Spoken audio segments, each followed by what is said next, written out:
This channel does not promote any violent, harmful, or illegal activities. All content provided by this channel is meant for an educational purpose only.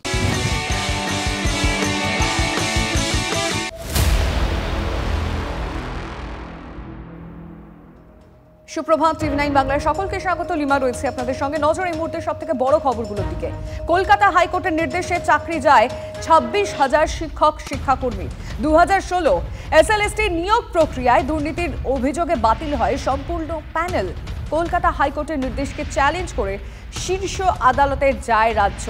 শীর্ষ আদালতেও প্রধান বিচারপতি প্রশ্ন তোলেন প্যানেলের বৈধতা নিয়ে। সিবিআই ইতিমধ্যে রিপোর্ট জমা করেছে সুপ্রিম কোর্টে।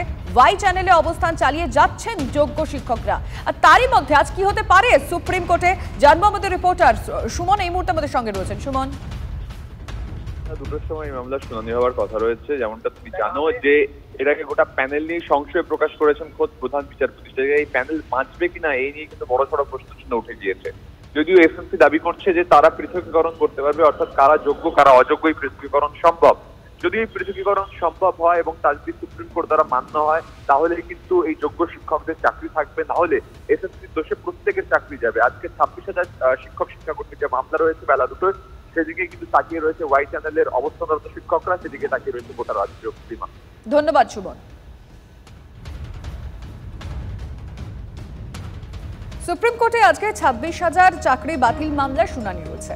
পুরো প্যানেল বাতিল নাকি আলাদা হবে যোগ্য অযোগ্য, সিদ্ধান্ত শোনাবে সুপ্রিম কোর্ট। ডাল মে কালা হ্যায় ইয়া সব কুছ কালা হ্যায়। 19 ডিসেম্বরে শুনানিতে এমনই মন্তব্য করেন প্রধান বিচারপতি সঞ্জীব খান্না। নম্বর কারচুপি হয়েছে, লিখিত পরীক্ষার নম্বর বৃদ্ধি করা হয়েছে, যোগ্য অযোগ্যদের আলাদা করা সম্ভব রাজ্যের কাছে জানতে চেয়ে মন্তব্য করেন প্রধান বিচারপতি। সিবিআই এর তথ্যের ভিত্তিতে যোগ্য অযোগ্য বাছাই সম্ভব এমনটা দাবি করেছিল রাজ্য। আমাকে বোঝান কেন হাইকোর্ট বলল আলাদা করা সম্ভব নয়? রাজ্যকে পাল্টা প্রশ্নও করেন প্রধান বিচারপতি। ওএমআর শিট সংরক্ষণ না করা নিয়েও সুপ্রিম কোর্টে প্রশ্নবাণে পড়ে এসএসসি। অনেক কিছু গোপন করা হয়েছে, এটা পরিষ্কার যে আসল এবং স্ক্যান ওএমআর শিট এক নয়।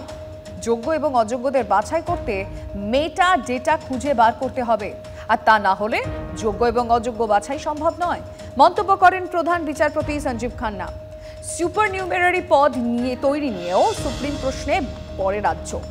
অযোগ্যদের খুঁজে বার না করে সুপার নিউমেরারি পোস্ট কেন তৈরি করলেন?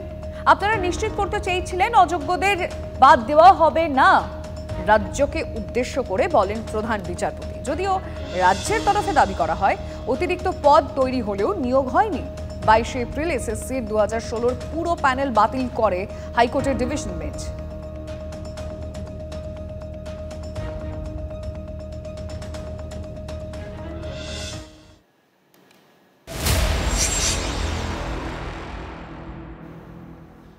বাঘাযতীনের দিকে নজর রাখতেই হচ্ছে, কারণ সকাল থেকে আবারও শুরু হবে বাঘাযতীনের ফ্ল্যাট ভাঙার কাজ। গতকাল রাতে কিছুটা কাজ হয়েছে, আর সকাল থেকে কাজ শুরু হলো কিনা আমাদের সেদিকটা নজর রয়েছে। কারণ চোখের সামনে একটা ফ্ল্যাট ভেঙে পড়ার পর সেখানকার যারা মানুষজন রয়েছেন তারা আতঙ্কে রয়েছেন। সবার একটাই প্রশ্ন, কিভাবে বেআইনিভাবে জলাভূমির ওপরে একটা ফ্ল্যাট গড়ে উঠলো? আর সত্যি তো এখন সেখানকার মানুষজন কিভাবে রয়েছেন, বিশেষ করে যারা এই ফ্ল্যাটের বাসিন্দা তারা এখন কোথায় রয়েছেন? ফ্ল্যাট ভাঙার কাজ কি শুরু হলো? সব ডিটেল একদম আমাদের রিপোর্টার শোভার কাছ থেকে জানবো। সময় মুহূর্তে একেবারে বাঘাযতীনের সেই ফ্ল্যাটের সামনে থেকে রয়েছেন। শোভা, কাজ শুরু হলো কি সকাল থেকে? হ্যাঁ দেখো, গতকাল রাতে কিছুটা কাজ হয়েছে এবং পুরসভার তরফ থেকে আর কিছুক্ষণ পরেই কিন্তু এই যে ভাঙা ফ্ল্যাটটা, সেই ফ্ল্যাটটা কিন্তু পুরোপুরি ভেঙে ফেলার যে পর্ব সেটা কিন্তু শুরু হবে পুরসভার তরফ থেকে। কিন্তু আমরা সেটা দেখতে পাচ্ছি, এখানে দেখতে পাচ্ছ যে কাজটা যে শুরু হবে তার প্রস্তুতি কিন্তু ইতিমধ্যে নেওয়া শুরু হয়ে গেছে। তবে দেখো, এখানকার যারা বাসিন্দারা রয়েছেন তাদের সাথে কথা বলে কিন্তু তারা যেটা বলছেন যে এই যে নানান প্রশ্ন উঠছে যে বাড়িটি বেআইনি ছিল, বাড়িটি কোনো রকমভাবে স্যাংশন ছিল না, কিন্তু তাদের কাছে কিন্তু কোনো তথ্য ছিল না। কারণ তারা বলছেন তারা কিন্তু ট্যাক্স দিতেন, অর্থাৎ এই ফ্ল্যাটটি কেউ 2013-তে কিনেছে, কেউ 2014-তে কিনেছে। তারা কিন্তু এই যে ফ্ল্যাট, সেই ফ্ল্যাটের জন্য কিন্তু তারা রীতিমতো ট্যাক্স দিতেন। ফলে তাদের কাছে কিন্তু এটা একেবারেই গোপন ছিল যে এই বাড়িটি বেআইনিভাবে তৈরি হয়েছিল সেই বিষয়টি। এবং দেখো, আমরা এখনো পর্যন্ত যেটা জানতে পারছি যে থানার তরফ থেকে একদিকে যেমন প্রমোটার, অন্যদিকে কিন্তু এই ফ্ল্যাটে থাকা 8 জন বাসিন্দা তাদের বিরুদ্ধেও কিন্তু অভিযোগ দায়ের করা হয়েছে। সেই প্রশ্নে কিন্তু আমি যখন এই বাসিন্দাদের সাথে কথা বলেছি, অর্থাৎ যাদের বিরুদ্ধে অভিযোগ রয়েছে এই ফ্ল্যাট কেনার, যারা এখানে থাকতেন, তারা কিন্তু বলছেন যে এই মুহূর্তে তারা সর্বস্ব খুইয়েছেন।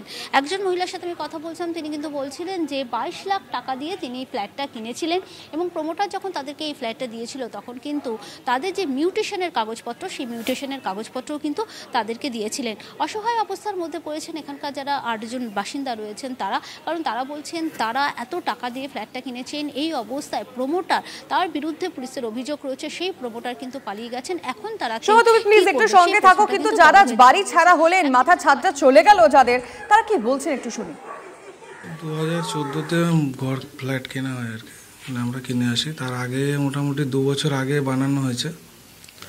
এবার 2016-17 দিকে ওই মানে বেসিক্যালি ঘরটা একটু একটা সাইডে একটু টিল্ট ছিল আর কি, হালকা, ওটা জানতাম না। যারা বাইরে থেকে যারা কিনে এসেছি আমরা কেউই জানি না। তো তখন একটা হালকা করে আমরা ওই লোকাল যে রিপেয়ারিং হয় হালকা করিয়েছিলাম, দেন কালারও করিয়েছিলাম। তো তারপরে ওই এখন যখন বুঝতে পারলাম যে আরও একটু প্রবলেম হচ্ছে ওই প্রোমোটার লাইন থেকে, তখন ওটাকে ছাড়ানোর জন্য কথাবার্তা হয়। তারপরে তো এই অবস্থা, যেহেতু পুরোটাই বসছে আস্তে আস্তে। এবার একটা টাইমে যদি পুরো বসে গিয়ে যদি পড়ে যেত তো জিনিসটা আরও অ্যাক্সিডেন্ট বেশি হয়ে যেত না। তো যে কারণে প্রিকশন নেওয়ার চেষ্টা করা হয়েছিল, সেটা প্রমোটারের তরফ থেকে হয়েছিল। তো আমরাও তারপরে রাজি হয়ে গেছি, মানে ওইভাবে আর কি কাজটা এগোচ্ছিল আর কি। বাট এরকম হয়ে গেছে ব্যাপারটা। শুনলাম যেখানকার মানে এই ফ্ল্যাটের বাসিন্দার বক্তব্য, শোভা এত সাংঘাতিক, সত্যি দীর্ঘদিন ধরে তারা এটা দেখছেন, মানে ভেবেছিলেন যে হয়তো ঠিক হয়ে যাবে, কিন্তু আশা আর শেষ পর্যন্ত রাখা গেল না। প্রমোটার কোথায়, তার মানে সে কি বলছে? আর দেখো, প্রমোটার এই ঘটনার পরেই কিন্তু সেই প্রমোটারকে কিন্তু আর খুঁজে পাওয়া যাচ্ছে না। খুব স্বাভাবিকভাবেই এটা বুঝতেই পারছো যে এরকম একটি ঘটনা আমরা দেখলাম গার্ডেন রিচে যে ঘটনা ঘটেছিল, তারপর কিন্তু কলকাতা শহরের বুকে এরকম একটি ঘটনা, এরকম একটি বড় ফ্ল্যাট চোখের সামনে ভেঙে পড়া, এবং এই যে ফ্ল্যাটটি ভেঙে পড়লো তাতে কিন্তু খুব স্বাভাবিকভাবেই বোঝা যাচ্ছে, দেখতে পাচ্ছ তুমি সেই ছবি, যে নিচ পোর্শনটা অর্থাৎ নিচতলাটা কিন্তু পুরোটাই বসে গেছে, এবং যে সমস্ত সামগ্রী আমরা এখানে দেখতে পাচ্ছি যেভাবে পড়ে রয়েছে, এবং খুব স্বাভাবিকভাবেই যেই প্রশ্নটা উঠছে বা যেটা খুব স্বাভাবিকভাবেই বোঝা যায় যে এই যে ভিতটা তৈরি করা হয়েছিল, সেই ভিতটা কতটা শক্তিশালী ছিল এবং কি ধরনের দ্রব্যাদি ব্যবহার করা হয়েছিল, এই যে ইমারত তৈরি করার জন্য পরিষ্কার হবে সেদিকে নজর থাকবে। ধন্যবাদ। মানে দেখেই আমার মনে হচ্ছে এটা একটা কাঠের বাড়ি মনে হচ্ছে প্রথমে, যে এইভাবে চলে গেল প্রমোটার। যারা পয়সা খরচা করে কিনা তাদের কথা ভাবুন কি অবস্থা হচ্ছে। প্রচন্ড ভয় হচ্ছে নিজেদেরই হ্যাঁ, বাড়ি কিনতে আতঙ্কে আরো কিছু কিছু লোক মানে চোখের সামনে যারা দেখেছে তারা তো অসুস্থ হয়ে গেছে। আমি পাশেই থাকি, আমার বৌমার সাথে ফ্রেন্ডশিপ, ও গিয়ে কেঁদে দিয়েছে এইটুকুনো বাচ্চা নিয়ে। তো সচেতন হওয়া প্রয়োজন, আমাকে দেখতে হবে পেপার, তার হিস্ট্রি জানতে হবে, তবে তো কিনবো আমি। কালকে যখন ওই একটু পার্ট যখন পড়ে গেছে তখন আমি বললাম যে এটার আলটিমেট স্টেজ আজকের এটা পড়বেই, 10-15 মিনিটের মধ্যে পড়বে। চোখের সামনে দিয়ে পড়ছে, মিসেস আর আমি চেঁচাচ্ছি বাড়িতে কেউ আছে কিনা। এই বাড়ি থেকে চেঁচাচ্ছি, সামনে নীল বাড়িটা আছে, ওখান থেকে এক ভদ্রমহিলা চেঁচাচ্ছে। সবচেয়ে তো আতঙ্কিত, কারণ কেন এইটা অঞ্চলের একটা কলোনি বেরিয়ার বেসিস, পাশাপাশি সবারই বাড়ি। এখন একজনের বাড়ি ক্ষতি হলে তো 10 জনের বাড়ি এফেক্টেড হবেই। এবং এইদিকে লক্ষ্য রেখে যদি যারা এই বিল্ডিং করার জন্য নির্দেশ দেয় বা যারা বলে তাদের লক্ষ্য রাখা উচিত, বা তাদের থেকে পারমিশন নেওয়া হলো কি না, বা কীভাবে বাড়িটাকে সংস্কার করা হচ্ছে, তাকে রক্ষণাবেক্ষণ দেখাশোনা করা, সেটাও লক্ষ্য রাখা উচিত। অবশ্যই ভয় লাগছে, কেন এরকম অবস্থায় ভাগ্যিস কেউ ছিল না, তাহলে কত লোকে বিপদে পড়তো। খুব দুঃখজনক যে এতগুলো টাকা দিয়ে যে ফ্ল্যাট কিনে এসছে তারা ভোগ করতে পারলো না। ফ্ল্যাট কি কিনবে, দেখে তো অবস্থা খারাপ, মানে দেখতে ভালো কিন্তু ভিতরে কি হচ্ছে এরা কি কেউ বুঝতে পারছে না। না, জলা জায়গা বুঝিয়ে বহুতল তৈরি হয়েছে অভিযোগ, যে অভিযোগ গার্ডেন রিচে উঠেছিল, যে অভিযোগ পাড়ায় পাড়ায় উঠে থাকে। প্রশ্ন একটাই, পুরসভা কি চোখ বুজে থাকে? ফ্ল্যাট বাড়ি হেলে যাওয়ার পর বাম আমলের দিকে আঙুল কাউন্সিলরের, তৃণমূলের সেই চেনা সিলেবাস, কিন্তু দায় চাপানো কি আদৌ লাকসাই হলো? গত বছরের মার্চ হুড়মুড়িয়ে ভেঙে পড়ে গার্ডেন রিচের বহুতল, 12 জন বাসিন্দার মৃত্যু হয়। জলা বুঝিয়ে বহুতল তৈরির অভিযোগ উঠেছিল গার্ডেন রিচে। এই একই অভিযোগ বাঘাযতীনের বিদ্যাসাগর কলোনিতেও। হেলে পড়া ফ্ল্যাট বাড়ির জমি ছিল জলা, বলছেন ফ্ল্যাটের বাসিন্দারা, এলাকার বাসিন্দারাও। একতলা। ওটা কি একটা জলা জায়গা? জলা জায়গা ছিল।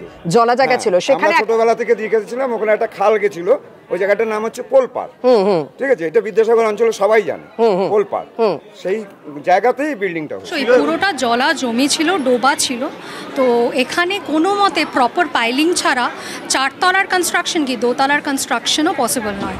জলা ছিল মেনেছেন স্থানীয় বিধায়ক দেবব্রত মজুমদারও। অনেকগুলি বাড়ি, আশেপাশে বাড়িগুলিও জলা জমির মধ্যেই ছিল। এখানে কলোনিতে অনেক বাড়ি সেই 40, 50, 60 বছর আগে জলা জমি ছিল, সেগুলিকে তখন বোঝানো হয়েছিল। তারপরে সেই অনুযায়ী তাদের বিল্ডিং দলিলে দেওয়া হয়েছিল। জলা জমির উপর তো দলিল দেয় না, দলিল দিয়েছে যখন, তখন এটা ইসেই ছিল, মানে ডাঙাই ছিল। অনুমোদন ছাড়াই বহুতল বলছেন তৃণমূল বিধায়কই। যেমন এই বাড়ির ক্ষেত্রে কোনো সমস্যা ছিল না, ইচ্ছে করলেই সে স্যাংশন করে বাড়ি করতে পারত। তারা স্যাংশন করে বাড়িটা করেনি। যারা কিনেছে তাদেরও দায়িত্ব আছে যে বিনা স্যাংশনে বাড়ি কলোনিতে আমরা বারে বারে বলছি কিনবেন না। এত অনিয়ম, এতদিন কি ঘুমোচ্ছিল পুরসভা? ক্রেতাদের ঘাড়ে দোষ চাপালেই কি রেহাই পাওয়া যায়? স্থানীয় কাউন্সিলর আবার বাম জামানার ঘাড়ে দোষ চাপিয়েছেন। 40-50 বছর আগে, 45 বছর আগে ওইগুলো সবই জলাই। 10 সালে আমি কাউন্সিলর ছিলাম এই ওয়ার্ডে, কিন্তু 10 সালের আগে তো হয়েছে বাড়িটা। 2010-এর আগে হয়েছে বলছে তাই। ওরা তো বলছে 12 বছর হ্যান্ডওভার 10-এর আগে শুরু হয়েছে, 10-এরও আগে। ঘটনা হলো 2011 থেকে রাজ্যে তৃণমূলের জমানা। 2010 থেকে কলকাতা পুরসভা তৃণমূলের দখলে। 2010 থেকে 2015 99 নম্বর ওয়ার্ডের কাউন্সিলর ছিলেন মিতালি।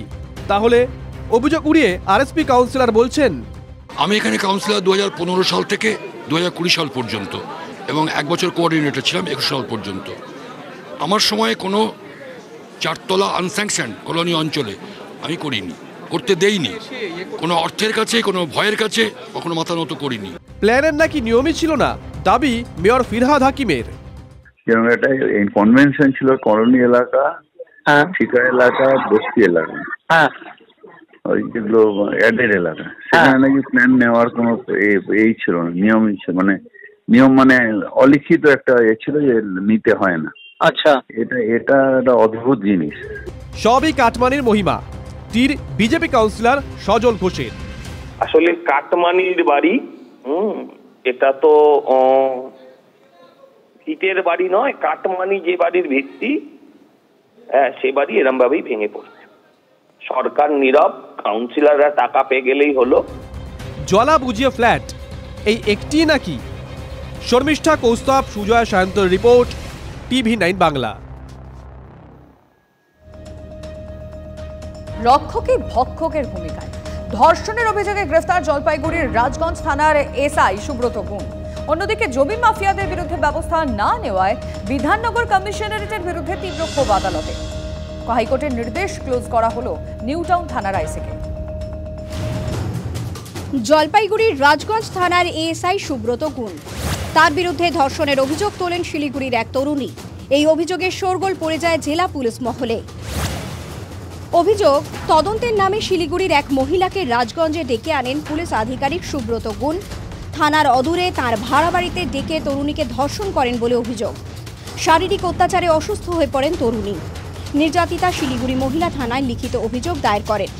অভিযোগের ভিত্তিতে সুব্রত গুণের বিরুদ্ধে তদন্ত শুরু হয়। সুব্রত গুণকে ক্লোজ করা হয়, পরে গ্রেফতার হয় সুব্রত।